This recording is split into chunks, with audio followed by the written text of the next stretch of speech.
Donc voilà, on arrive ici, on voit cet arbre numéro 37, donc qui est un chêne qu'on a suivi pendant des années et puis qui maintenant est complètement sec, donc arrivé jusqu'au stade de la mortalité.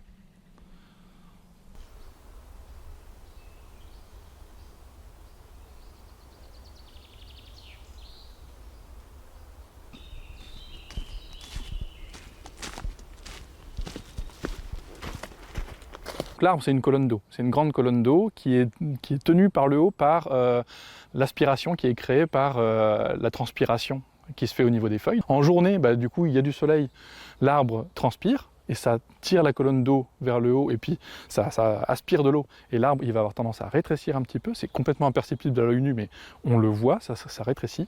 Et pendant la nuit, ça se regonfle d'eau.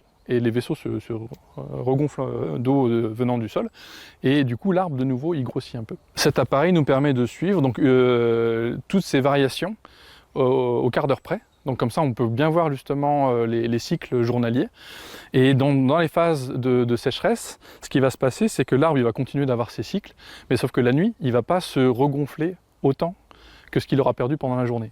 Et de nuit en nuit, il va perdre quelque part en diamètre.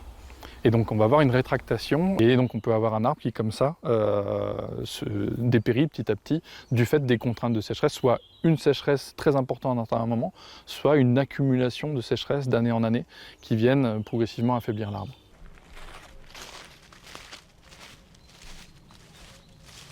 On a aussi de manière générale un affaiblissement, une dégradation de l'état de santé général des arbres en forêt qui est observé du coup chaque année à l'échelle nationale et qui nous montre une tendance justement à cette dégradation dans les dernières années.